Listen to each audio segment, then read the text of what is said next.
Hello everyone, welcome to Josie's channel. Recently, a news story came as a shock. Top French actress Emmanuelle Beart revealed in the latest BBC documentary she was sexually abused by a family member between the ages of 11 to 15. If her grandmother hadn't rescued her, she's not sure she would have survived. The impact of sexual abuse on women is huge. Unexpectedly, Emmanuelle Beart, now 60 years old, still hasn't escaped it. It was only after more than 40 years of silence that she decided to speak out bravely. Let everyone feel sympathy, but also for her courage. As one of the most representative movie stars in France, Beart's beauty in her youth was known as the face of an angel, with a pair of watery blue eyes. There was always an indescribable sense of brokenness when people nowadays mention her. The first thing that comes to mind is the sexy female agents in the Mission Impossible movies, or the gorgeous maid in 8 Beauties. Whichever role she plays, she's rarely beautiful. Not only that,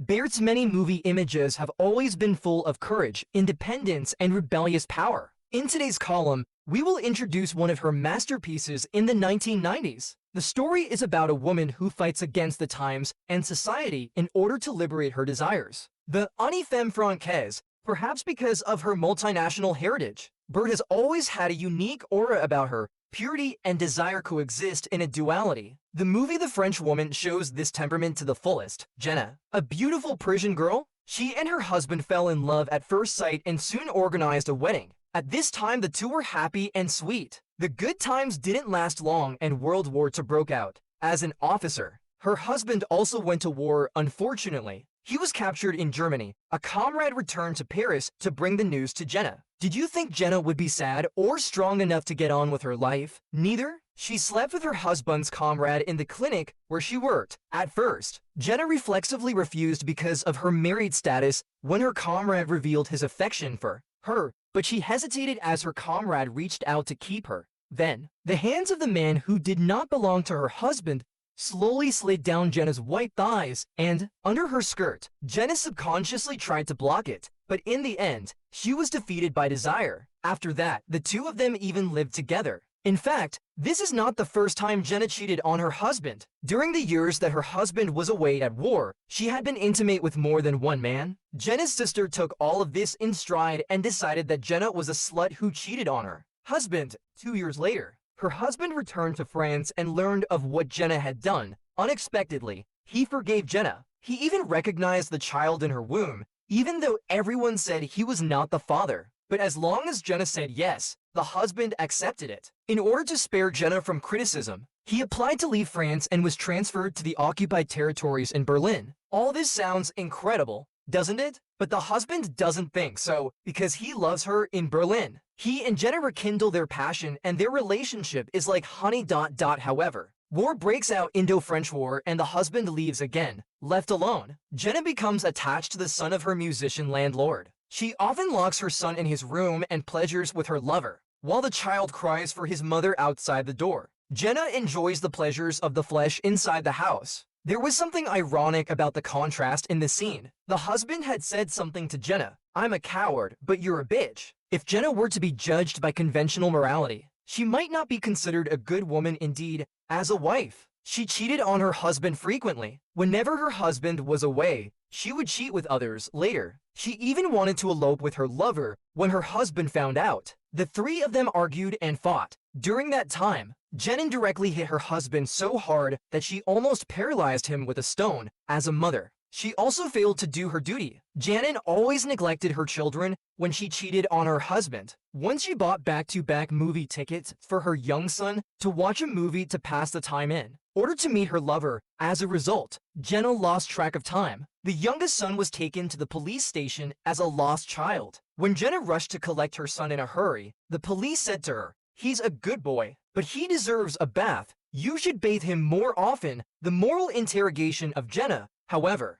is not the focus of this movie. The story is more about showing the plight of women in that era. At the end of World War II, her husband, who has returned from a POW camp, asks Jenna if she has ever loved a comrade in arms or another man. Jenna, in turn, replies, "I don't love Henry. Sometimes I think you'll never come back." Back then, I knew men were staring at me thinking I was beautiful and wanting to sleep with me. That feeling gave me the courage to go on living. Let me stay with you and never let me leave you again. I'll love you with all my heart. People can't help but loathe Jenna's abnormal desires. But who realized that her normal cravings were ignored not long after the marriage? Her husband left Jenna, and from then on, the couple's life began to be separated from each other. When a man goes to the battlefield, he spills blood and builds a career. When a woman stays alone, it's a long wait and a suppression of self. What's more, women in those days had few channels to gain their own recognition other than attracting the opposite sex. Jenna's cheating, in addition to wanting to satisfy her own desires, is more about wanting to obtain a kind of recognition of being needed and desired. Doesn't Jenna love her husband? I don't think so. Several times in the movie, Jenna expresses to her husband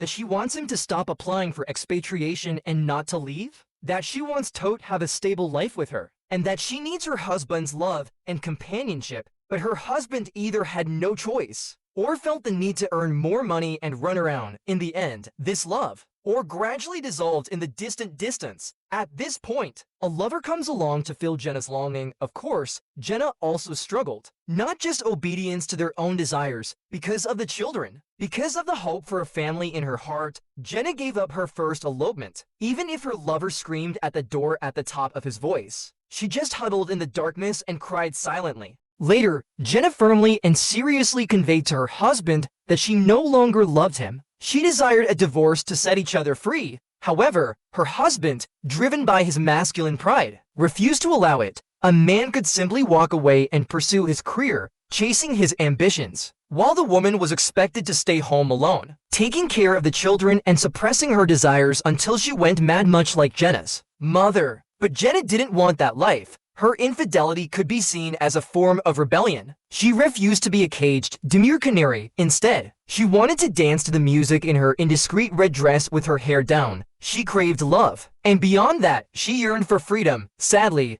Jenna's resistance was in vain. Her husband refused to grant her a divorce, and her lover chose to leave. Jenna cut off her long hair and continued living her life as usual. Without dwelling on anything else, her husband traveled extensively, and Jenna found another lover. Shortly thereafter, Jenna fell seriously ill and passed away a month later. Upon returning to collect Jenna's belongings, her husband found a newspaper in her handbag. It contained the news of her old lover's death. It was then that he realized Jenna might have died of a broken heart. After watching this movie, our emotions are deeply stirred, and it takes a long time to regain our composure. In my opinion, the most remarkable aspect of this film is the depiction of an unusual and contradictory woman like Jenna. Emmanuelle Beart's brilliant portrayal is arguably the greatest contribution to this achievement. In fact, Jenna's character might be a reflection of Beart herself. Just like Jenna, people tend to focus on Beart's appearance first when they look at her. Additionally, the media has consistently highlighted Beart as an actress who relies on her looks and nudity to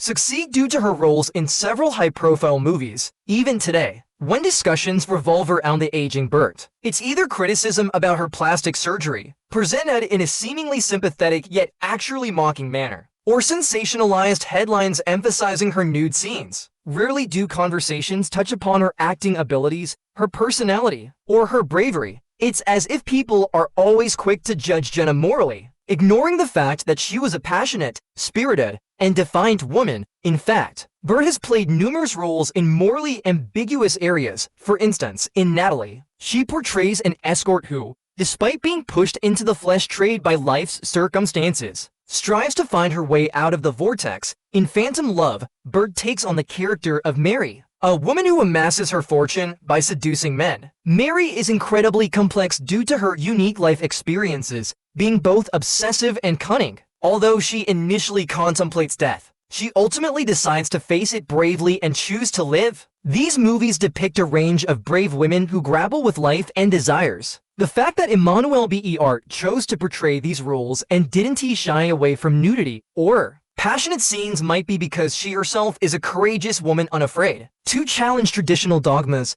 Thank you all for watching. If you enjoyed this video, please give it a thumbs up and subscribe to our channel. Don't forget to hit the notification bell to stay updated with our latest content. See you in the next episode. Thanks again for your support.